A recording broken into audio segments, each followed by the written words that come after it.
Hi, everyone. Welcome to The Exchange, the podcast where we sit down with some of the boldest founders and creators from Georgia Tech to get real about what it takes to build something from scratch. Yeah, 100%. And I'm happy to be here. My name is Harish, part of Startup Exchange here at Georgia Tech. But more excited here to have Matt Steele. He's actually a very close friend of mine. Excited to have him back. First time I've seen him since me and him have actually had a lot of work that we did here at Startup Exchange. And that's where I met him about, like 2 years ago now? Year and a half. Year and a half? Over a year and a half. And so it's crazy to have you on a podcast and talk about what we're going to talk about today. But yeah, I'd like maybe you introduce yourself. Yeah, for sure. Hello everybody who's watching. My name is Matt Steele.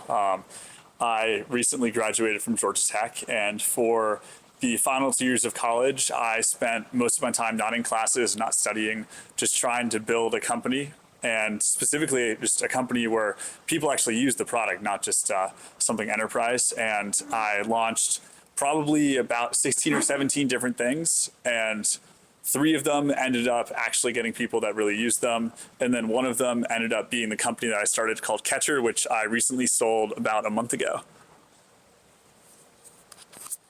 Dude, first of all, congrats. I think it's massive that you're coming back after an exited founder. When I've seen you build like countless different apps and different products, and seeing where you landed, it's like surreal, even just from an audience perspective.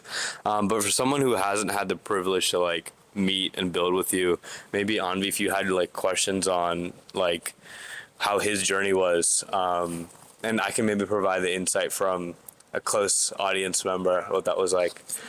Absolutely. I think we can start it off very simple. Why consumer? You could have gotten enterprise as well, sold to the big companies, played like that steady revenue game, but instead you went straight to the people and making apps and products for the people. Yeah, so I gave this a lot of thought when I started out, what I really wanted to do with myself. And I thought back specifically to, what had really made my life better. And every single piece of technology that I'd ever used that was consumer facing had an immeasurable impact on my life. Whether that's like, the first iPhone, which I didn't have the pleasure of having, but I knew people who had the first iPhone when I was growing up as a kid. And then I remember like fitness wearables coming out and becoming really big. And that was a big thing for me as an athlete. I love the fact that today, I'm wearing one right now, actually. You can just wear stuff like this and it tells you so much about your body. And just seeing advancements like that really just inspired me to want to make things for people. And so it wasn't really a money thing. It was more, I wanted to make something where I could look across the room one day, and this was the fantasy that I had, where somebody would be using something I made and I could just look and see it. And I have actually had this happen now, which is awesome. Yeah. Very surreal. Wait, tell us about that. I'm super curious. So this was one of my products that I would consider like not that successful. It has a couple thousand overall users. I think about like 400, 500 weekly actives still. It's called UPick. It's like a camera swiping app. You can swipe like Tinder to delete like pictures from your camera roll. This was a hackathon project, right? Yeah, this was a hackathon project that I did when I just started out trying to make apps. I was trying to learn like, what's this good user interface look like, and how do you actually make something quickly that you can put out to people that doesn't have bugs. And I was walking in the library here about 2 weeks after I launched it. We had about, I think, 500 downloads at the time. And I saw somebody that I'd never met just scrolling on my app in the library. And that was a mind-blowing experience for me. It happened to like fall of my senior year. And so to see that was really inspirational. And then to go on from that, it's like today, the apps I've made, it's like over 200,000 people have downloaded them. Catchr during the summer, like we had over like 50,000 weekly active users. It was surreal. So. Wow. I think the biggest thing for me was how fast you iterated and like tried new ideas. I think one thing that's talked about a lot is like the mindset about app building and all the technical expertise that goes in it.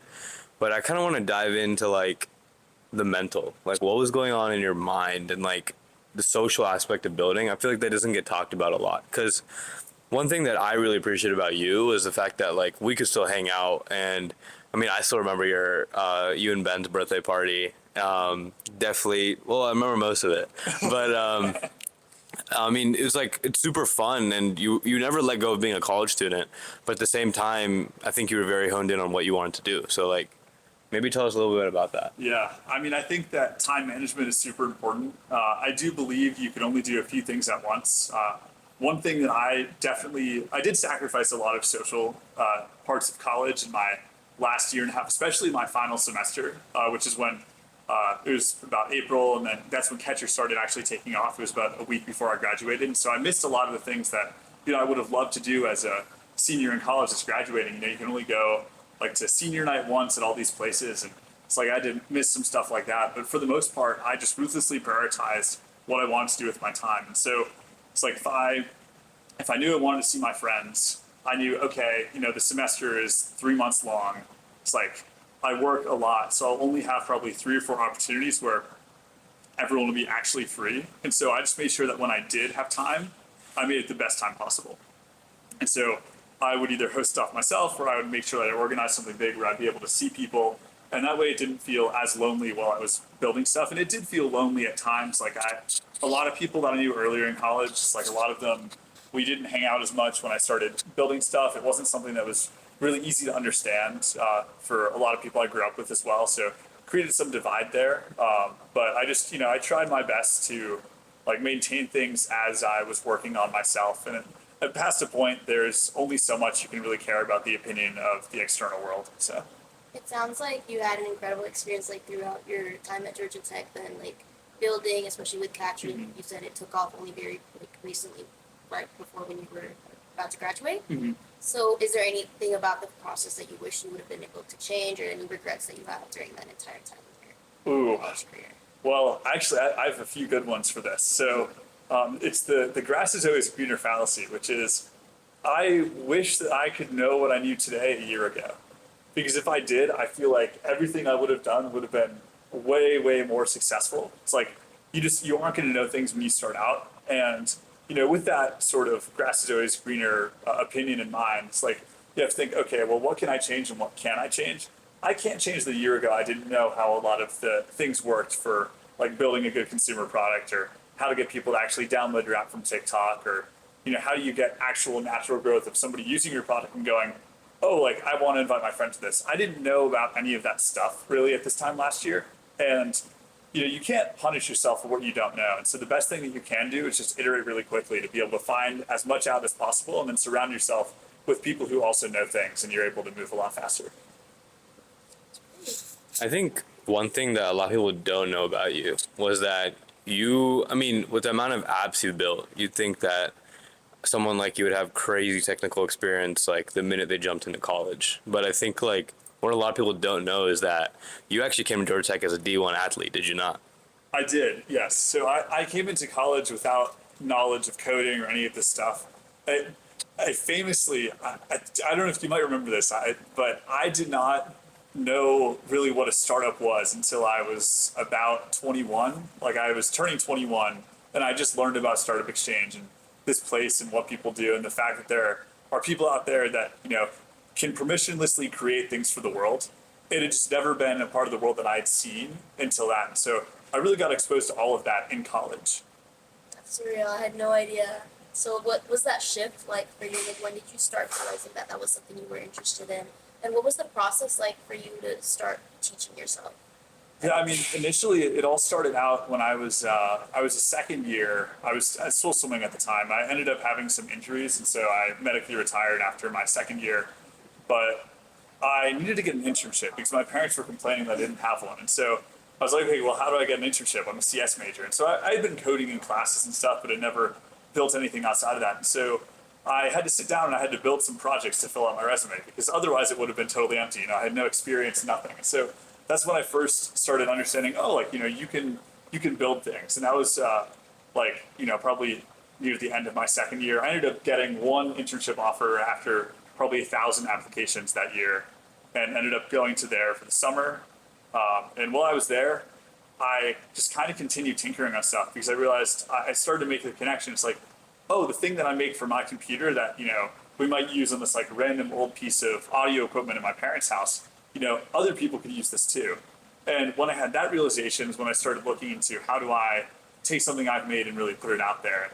that's what kind of led me to discover startups and also just all the startup organizations at Georgia Tech and just, all these hackathons and things as well. So.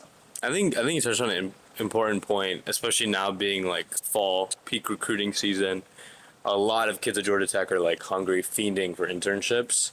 And I think there's like a culture change, especially in the recent like 2 years of what's going on at campus with like moving away from the big tech internship hunt to more so the project based learning and then discovering yourself along the way.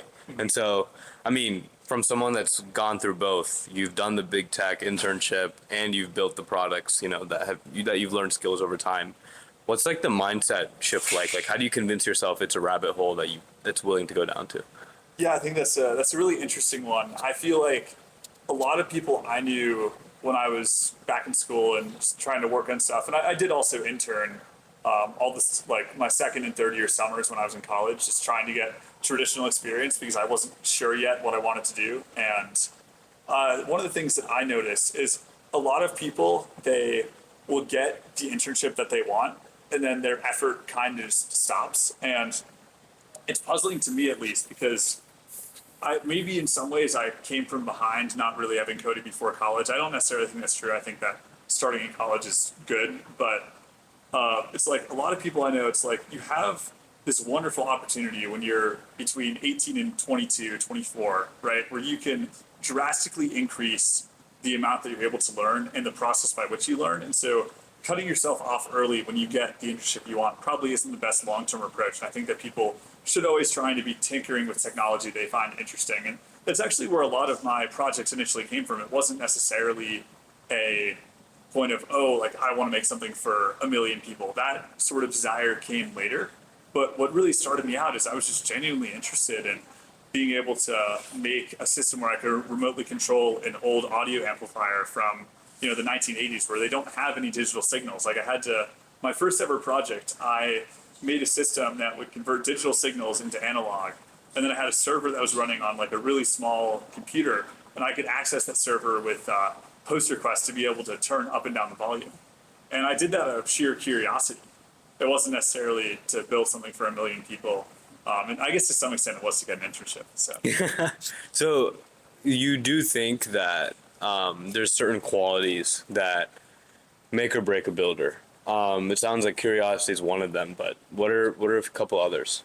I think persistence is something that's really underrated. As bad as it is sometimes to brute force through problems, it's sometimes necessary to do so. And building up that muscle of being able to just like push through something when, previously you might think it's impossible, I think it's very important to have. I did not transparently develop that from building. I had that as an athlete before. You're just put under so much pressure all the time to perform that you need to constantly push through a wall mentally and physically. And I think that a lot of people, when they're building things, it's like you do get mentally tired. You might get frustrated that something doesn't work. And, I'll give an example of this. I have plenty of projects that failed either because the technology wasn't there yet or there was something blocking me. And some of them I gave up too early. It's like there are plenty of things that I had worked on where they could have been really like one, just like cool technology, or two, just really viable products. And, I cut it off early, and I wish a little bit in my past self that I wouldn't have done that. But then also to some extent, if you are optimizing for building something people will use, you should probably iterate fast to be able to find something that hits. That's a great point. And then I know, this one's kind of fun. Like, you'll see Google in the 90s, Facebook in the 2000s, Instagram 2010s, ChatGPT, TikTok now. Each of those apps had like that certain type of factor that kind of was magnetic to the users. What would you say founders can do today to capture that same pull when creating and building something? Yeah, so I love the products you listed too, because those are, as someone who just loves talking about product, those are some of the best products that were made in their time frame. It's like, I think the formula for a product that truly will just end up everywhere is it has to be something that is 10 times better than anything else the person has ever used, or it has to be so out there sci-fi that people are perplexed. And the third angle is also attention. It's like you can also just garner so much attention that people won't stop using it. And so, TikTok falls under the attention section of that. It's like people are inherently entertained by scrolling and, they see more pixels move in a certain way from a video that someone has made, and you're like, oh, this is awesome. They like it and they continue. And because the underlying technology with the recommendation algorithms, that it essentially gives the person exactly what they want. So that's why that is a just revolutionary product. And ChatGPT is addictive in a lot of the same ways, where it's like it was so much more useful than anything that ever came before it. That people literally use it for everything. I was on the street in San Francisco about a month ago, and I saw somebody using ChatGPT to ask about restaurants. And I never thought that someone would do that because, like Yelp exists, right? If I want to go find a restaurant, I would go on Yelp. But it's like the technology is so good now that that is something you can do with it. And so, there are billions of people in the world, and when products are captivating, they have that many people, it's like you have no idea what something might be used for when it's that futuristic. And then with AI just becoming, the future of our society, how do you think that founders today could implement that or utilize that when building something in order to ensure that they're staying up to date or current with the trend? Yeah, I mean, a lot of it has to really boil down to, it's not even necessarily trend, it's really just first principles of what makes a good product. And it's like, is the product useful to people to keep their attention, et cetera? It is good to stay up to date with trends when it comes to like product development or being able to like attract a lot of people into your product. But the real magic maker is going to be still on that first principles product side of the thing you made. Is it really doing what it needs to do, and are people getting value out of it? And if people are getting enough value out of it, that the like effort of the behavior change to use your product is less than the value they get, then they'll use the product. And then I'm curious then with like Catchr, how did that impact your journey while creating that? Yeah, so Catchr was, I guess, mobile app attempt number 6. 2 of those mobile apps never actually went live, so really it was number 4, like in all reality.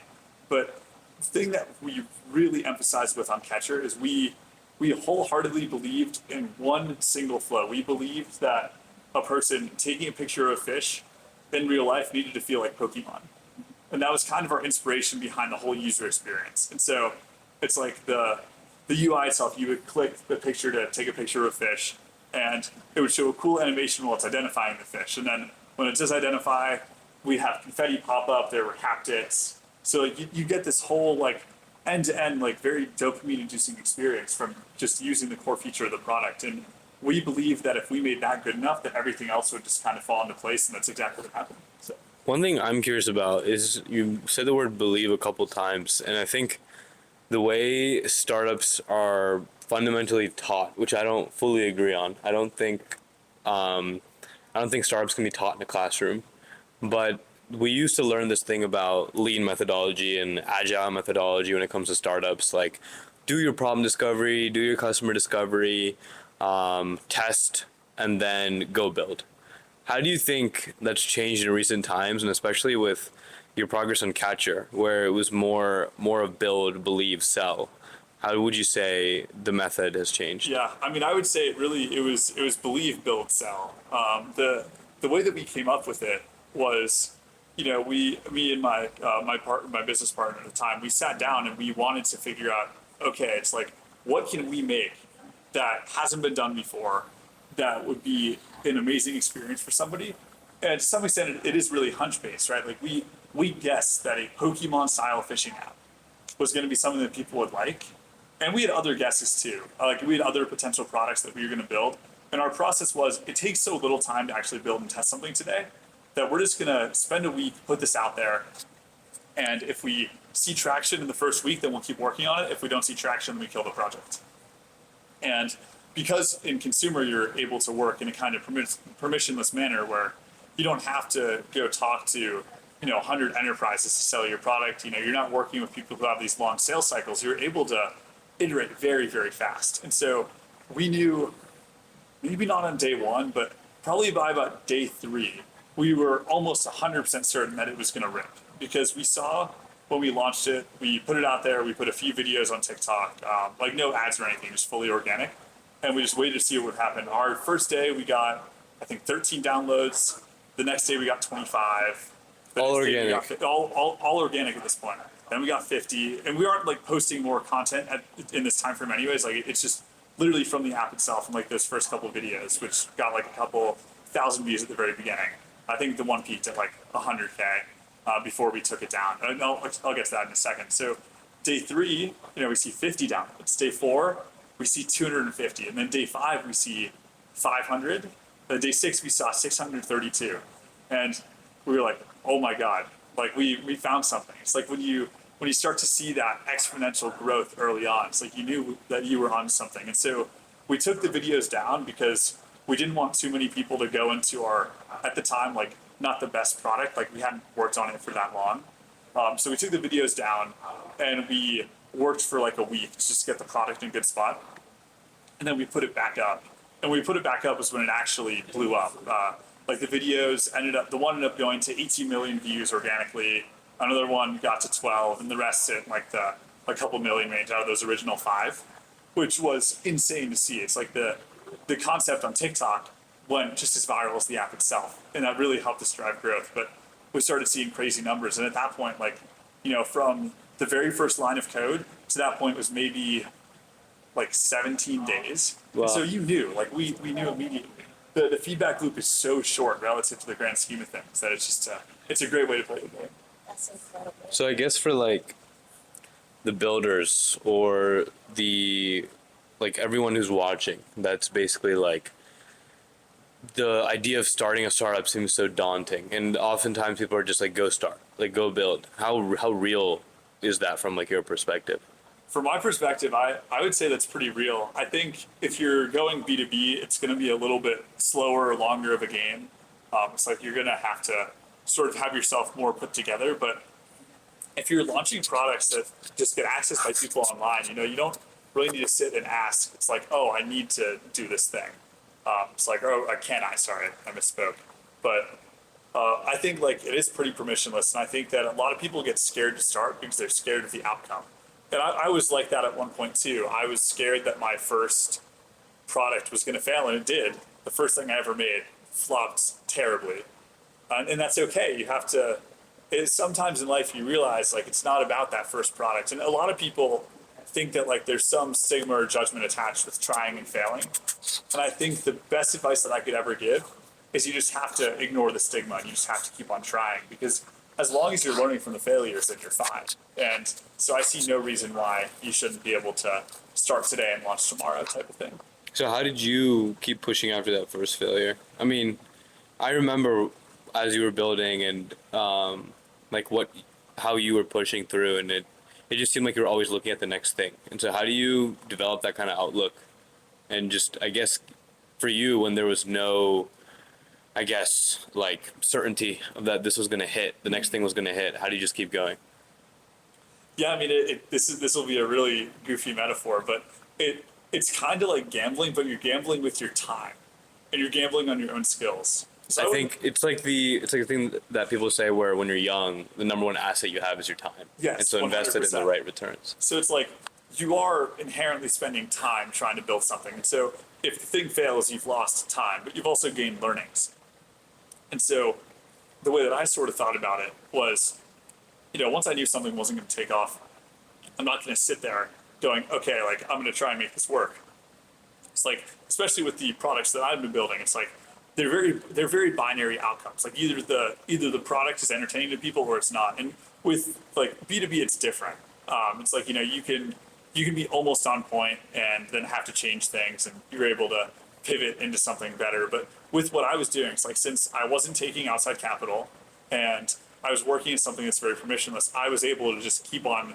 It's like, if I didn't see something bang, I'd go on to the next thing. And so I think between that first product that I launched, which was like a homework helper tool, all the way to Catchr, there were so many things that I launched and they sort of failed in the validation phase, which is, you spend a few days working on the actual product itself, and then you put it out there. And if you don't see any hint of like that exponential growth or just, generally like solid growth, then it's not going to necessarily be something that you've hit the nail on the head for.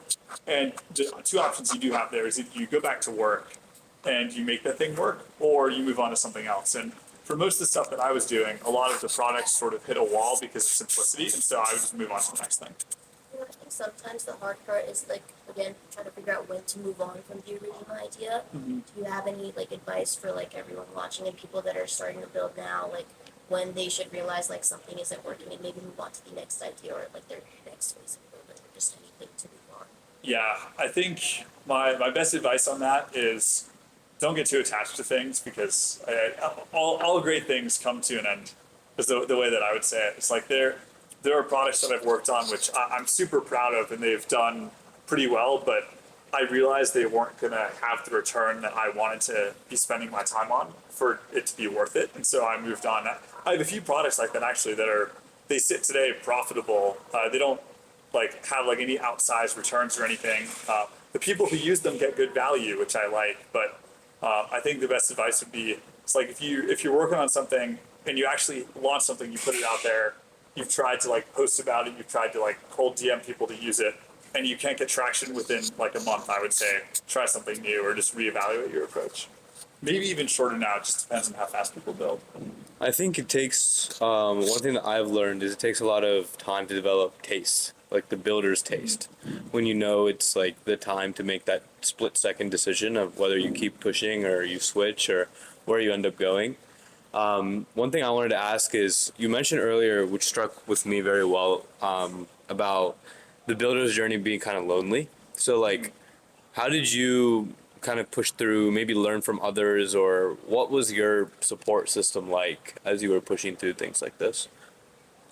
That's a great question. I mean, I think a lot of it. So for people watching this online, there's a space here in Midtown next to Georgia Tech called TSQ, and so a lot of people that I knew who are working on startups or had companies that have been funded, they would work out of this space while I was in college, and I would come here a lot, and I would just not even necessarily talk that much with the other people here because everybody's working, but just knowing that there were other people on the same journey as me was very comforting. So that was part of it, and then aside from that, like support system, it's like I had a lot of good friends who really understood what I was doing. They knew that, I'm not going to be the guy who's going to be like out on Thursday, Friday, and Saturday.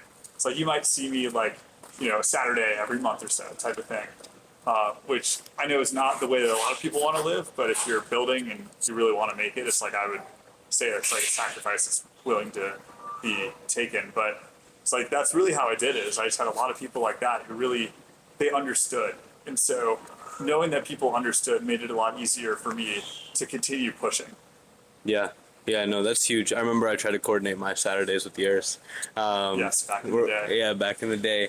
But I think you spoke on something about a space of bringing people together. And I think when we first met, we had the same similar idea where it was like, this is a catalyst. People create conversation, which inspires building. And it's like, walk me through, or I guess walk everyone else through, what was it that we ended up creating, or that you ended up creating as a community here, that still lives today? Yeah, so this was January of 2024 is when Harish and I really started trying to make this happen. But when I first started getting into building that fall of 2023, before I really knew much about startups. That was your second year? Yeah, it was my Third year. Okay. I would go every Sunday to this space called TSQ, and they had this thing called Ship It Sunday. But like 3 people would show up to it every week. Yeah. And it was me, this one guy, Anant, and then Harish would show up sometimes. Yeah. And, it was a little bit lonely back then, especially because I had no idea what I was doing at all. And I was, I was a little bit insecure because, I met this guy, Anant, and I have to say it on like recording. It's like, that guy's a genius, absolute genius. Right. So it's like when I would walk in here and I would see him working on stuff that was so far beyond what I was capable of at the time, it's like that inspired me. And it made me want to take that concept, which, at the time was 3 people, and I wanted that to be a full space, especially because I knew the journey ahead of me was going to be pretty long. So, I'd look over at his computer and I was like, I have a lot to learn. So Harish and I, we started Ship It. We run on Thursdays, not Sunday. And that grew from a community of like, less than 10 of us when we started it to over 300 people over the course of like the next year attended a Ship It. And so every day people would come in, they talk about what they were working on, they would demo on a live screen. It was great because for me, not being that experienced, I was able to see what other people were working on, like from a technical perspective. And then that enabled me to move faster. And I think it did the same for a lot of people. And so that's why the that community really stuck, and it was awesome. We would have food because it was always Thursday around dinner time, and we would always cater it once we had the money for sponsorships and stuff. And so that was sort of like, it wasn't a startup, but it was like the first thing that I ever had like any like direct impact over, which was pretty awesome. Yeah. And getting to do that with you is such a treat. Yeah, dude. Same here. I think it was like the fact that we could get other people bought in on something you and I just thought of was like, I mean, in essence, that's just what a startup is.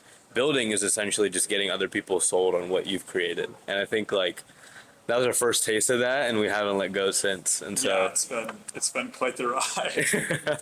it's Like you had an amazing journey then as like a student to now founder and are off doing great things. I think maybe if there's like one final takeaway or just one thing you wanted like everyone watching to take away, what would that one piece of advice be? Ooh, I have a hot take for this one too. So I believe that one of the most important things for someone to really be successful is they have to have some sort of chip on their shoulder. If you don't have a chip on your shoulder, there's not really much other than that intrinsically motivates somebody. I mean, there are other intrinsic motivation factors, but truly to make something work, especially when there's a long time before getting any sort of gratification from the work you're doing, that needs to come from within. And at least for me, a lot early on for me was I had a chip on my shoulder, and it's like I wanted to prove that I could do it. And maybe it's not the most healthy approach or the best approach for that, but that's really what was able to drive me through a lot of those, I guess, early failures, as numerous as they were. And yeah, so I would say, you know, if you don't have that already, I'm sure like there are other ways to intrinsically motivate yourself, but if you can get it to come from within, you're set. I guess my last question from the exchange episode 1 is you mentioned that you kept pushing yourself because you wanted to prove to yourself that you could do it. Do you feel like you've proved it to yourself, and what's next? Ooh, so it's funny. So part of it before, like transparently, it was a little bit to prove to myself, and then it's like, of course, this is with everybody. There's some inkling of being able to prove it to others, right? 100%. And I think after all that's happened over the past year and being where I am, like in my position today, whether it's like from experience financially, etc., it's like I proved to the external world that I could do it. But I still, to some extent, have not proved to myself that I'm able to do what I want to do, because my vision, once I had this first sort of taste, has just gotten so much larger that now it's kind of a game of, you know, I need to prove it to myself again. But now, unlike before, it's like I'm really able to just go from within. It's like I really get to do things for myself on my terms. And so in terms of what's next for me, I spent about a month after the sale just kind of, you know, like exploring some nicer things in life. I got furniture, which Wow. I know is so. I remember your setup. It was a mattress. It was like the typical, like what you'd imagine like a startup grinder. Yeah, I set. had when I first moved out to California, which was sort of in the middle of Catchr taking off as well. I had a sleeping bag on the floor. I had one shelf, and then I had a pile of clothes. I had a standing desk, and then monitors. That was it. And then, you know, eventually, like, I got like a bed frame and a bed, and then like after the sale, it's like I have an 8-sleeve mattress cover now. It's like You said that was the best investment you ever made. Monetarily, maybe not, but definitely from like a sleep perspective, yeah, it's very expensive, but awesome. And like I figured I'd dish out for it. It's like not that much in the grand scheme of things. But yeah, it's like, you know, furniture as well. I got new clothes. I always used to just rock like hackathon T-shirts. Yeah. Just like stuff that I would get for free because, you know, So I was gonna say I've never seen you wear this before. yeah, this is new. This is the upgrade. This is the founder exit fit right here. It's the upgrade. But yeah, I mean, after that sort of month of going through all that, it's like, you know, there's a small dip period where you're like, you know, it's like I want to go 1,000 times bigger. It's like, you know, like what if it was $1 billion? You know, it's like I think about that, and so, you know, it took me a minute to orient where I wanted to go, and I think I've decided I'm going to take a quick break from building products for people and figure out like what I want to do from a technical depth perspective to get a lot more technical. And then I'm going to go back to the board and see can I make something not just that's like an extension of current technology, but something that's truly revolutionary that'll change the way that people live. And so that's kind of where I'm headed next. Once a builder, always a builder, huh? Indeed. So again, thank you so much for coming to our podcast, The Exchange, and for being the first episode. Yes, I thank think you it's for having very me. fun. Yes, of course.